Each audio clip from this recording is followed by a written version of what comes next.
even though you have insured a property, when you are able to save or safeguard the damage of the remaining or even reduce or mitigate the loss, and you don't do it, you can be charged for negligence, and the insurers may not pay when they have ample evidence against you.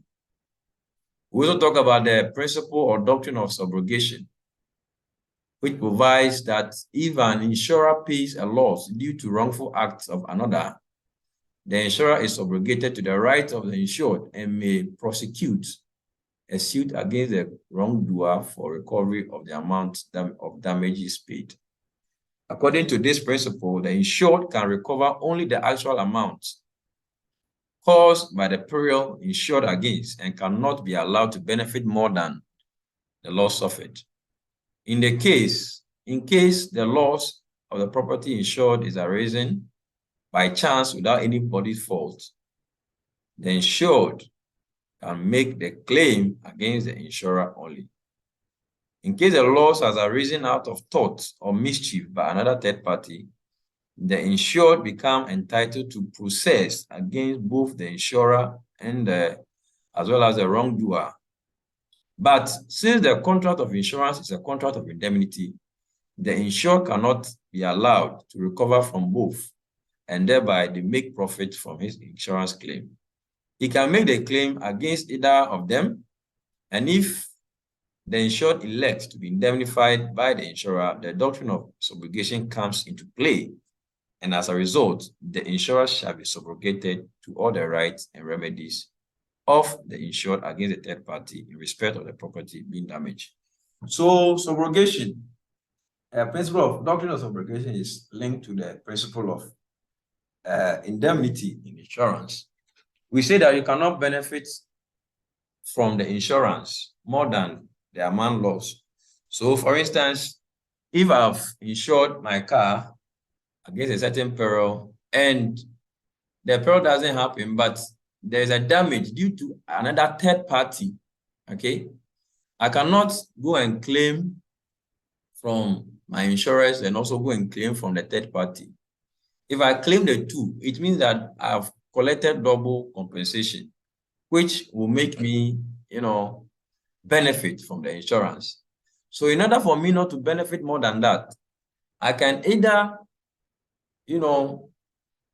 take my compensation from my insurers, and then my insurers can be subrogated by collecting the money from the third party.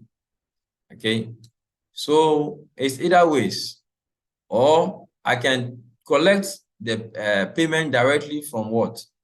From the third party, and then report the issue to what? To my insurers. In that case, I'll not be able to actually benefit twice.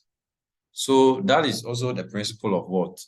Subrogation. You say that the insurer has to pay a loss due to wrongful act of another, and then be subrogated to the rights of the insured, and they may prosecute the suit against the wrongdoer for recovery of that amount.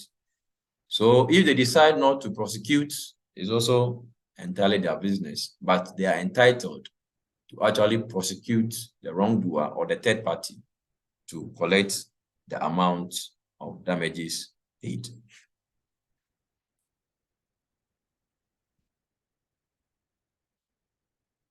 Now let's move to another. That is another controversial principle of insurance. That's a doctrine of contribution. The doctrine of contribution states that in case of double insurance, all insurers must share the burden of payment in proportion to the amounts insured by each. So if an insurer pays more than his rateable proportion of the loss, he has the right to recover the excess from his co-insurers who have paid less than their rateable proportion. So for instance, if I have procured an insurance for a certain risk from two different insurance companies or insurers, and the incident actually happens, I cannot claim, okay, the same amount or double from each of them it will amount to me benefiting. So what it means is that the two insurers will pay, okay, for the loss proportional to their what? The amount which has been insured against. I'll give you an example. If I have a building and the building is insured against fire for 20,000 Ghana cedis with insurer X, okay, for an amount of 10,000. And then for amount of 10,000 with insurer Y. And there occurs a fire and the damage is estimated at 15 Ghana cedis. If I collect all the money from insurer X, okay, what happens to insurer Y? I can also go and collect the same 15,000 from them.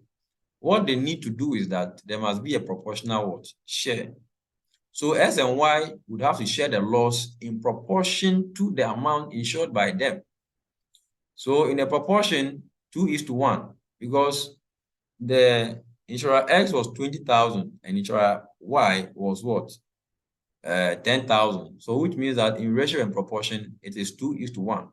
So insurer S has to pay 10,000 and insurer Y has to pay 5,000. The policyholder can seal both insurers together or seal only X only. Suppose he seal X only and recovers his full amount of the loss, that is 15,000.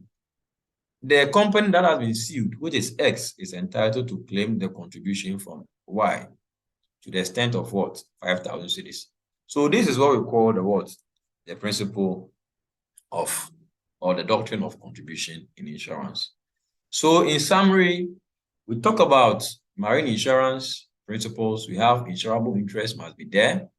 Utmost good faith must be there. Proximate cause must be there. Indemnity, subrogation, contribution, as well as other general principle of insurance holds. Now let's look at terms of policy.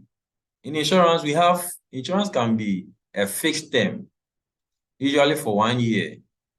Okay, and liability of insurer automatically comes to an end at the expiration of that period. So that term must be spelled out. Okay, some insurance policy can be 1 year, can be 5 years, can be whatever. But whatever it is, it must be what? Spelled out. So the usual one is the 1 year. For instance, our vehicle insurance and all those ones. That's why you renew it yearly. And the liability of the insurer automatically ends when the year comes to an end or that period comes to an end. In the contract of marine insurance, it can either be for a certain period or for a particular voyage. So, and marine insurance can be procured for a certain period, okay? Or it can be for a specific voyage. For instance, if you have a ship load and you have chartered a vessel which is coming from one seaport to the other, you can decide to insure it against only that voyage, which means that if that voyage will span a lot, many years, okay, many years, it still covers it, okay, it has not expired. The policy will expire when the voyage ends.